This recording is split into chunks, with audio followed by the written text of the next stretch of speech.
So there we were going around with Sven Robinson and different people. I'm sure you were with us that night. And I remember we went downstairs, and there was Margaret Mitchell in her Doris Day buffoon hairdo. She had a flowery dress that was kind of puffed out on the bottom with a nice belt around. And we went downstairs to John Barley's to the leather bar. And there was Margaret going from leatherman to leatherman, shaking their hands and talking to them. And we ran into two guys that were here visiting from Chicago. And I said, hi, this is Margaret Mitchell, our member of Parliament. There's a federal election coming up, and she's up for re-election, and she's hoping that you could support her and that. And they said, oh, well, don't waste your time with us. We're Americans. We're from Chicago. And they said, boy, no one in Chicago ever comes around to ask us for our vote. And I said, well, she is the member of Parliament. And they go, oh, so she's running for Parliament. And I said, no, she's our member. She's the sitting member, and she's running for re-election. And they said, you mean she's an elected politician, and she's here trying to get re-elected? I said, yeah, it's her constituency. This is within her boundaries. And these guys were totally baffled by this, that in Canada they'd be going around gay bars. And I said, yes. And Margaret Mitchell said, oh, no, I don't mind talking to you. And it was just that whole thing about, no, you can't vote for me, I better move on.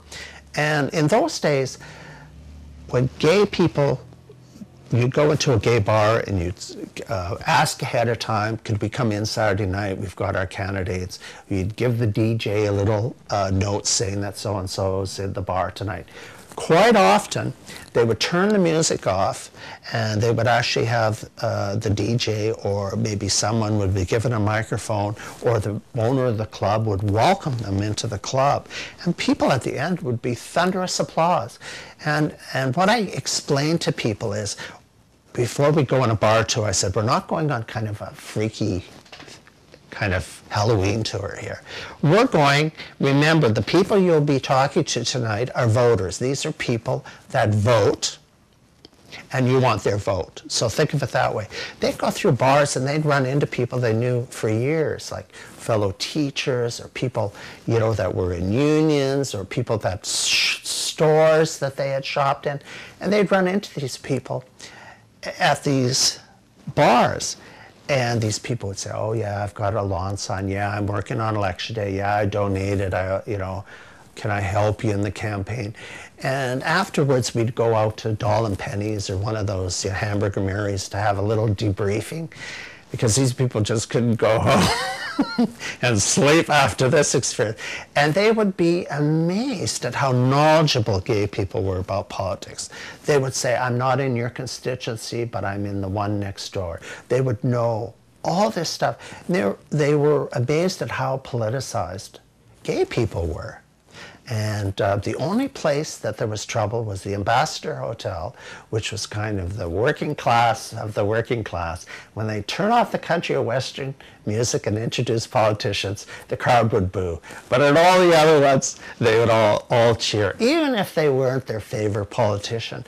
Gay people really showed their respect. So it was a good example. And then there'd be other candidates who couldn't make it that night or whatever, but the next day they'd say, well, what was it like, right? And they'd say, oh, it was amazing. I handed out so many cards, buttons. Everyone was wearing buttons in the bar by the time I left, and they were signing up to be volunteers. So those are the kind of grassroots kind of work that we did. Now, so much of the work is, well, we send out an email. But back then, we didn't have a lot. We didn't have resources. We didn't have government grants. Government wouldn't give us nothing. So in a way, we had to be more grassroots, more innovative. We had more public meetings where we would have people come, and sometimes they'd get screamed at and hooted at. We go to the Peace March with our banner. We'd go to International Women's Day. We'd write letters to the editor. We had to be much more activist in those days, and grassroots. And in a way, I think we've lost that in a way. I think we now are waiting for the email or waiting for a newspaper to come out. But we did lots of things, and of course, being an ex-Catholic, standing in front of the Catholic church downtown and yelling, screaming, "You people, fuck you, fuck you." You know, those were great times. And then we go for a beer after, we go for, now in the gay rights movement, we have so many people, oh, it's against our religion, oh, it's, you know, oh, we're waiting for the Pope to hand down, you know, you don't wait for the Pope. It's like either he gets off his ass, you know, denounces his time and in supporting Hitler and being a brown shirt and saying what Hitler did with gay people and what I'm saying about gay people are equally wrong, and I want to apologize. Until that time, I'm not interested. To be fair, he was in the Hitler Youth, which wasn't the same as well, the that's brown right. shirts. But Well, yes, he should be saying that that was wrong then and it's wrong today. And well, I'm sorry, but I'm ethnic German, and the thing is not every German was a Nazi. that's right. And not every German sat by and did Hitler's work and said we were just following orders. There were people that said no, and there were people that said yes, and there were a lot of people that did nothing.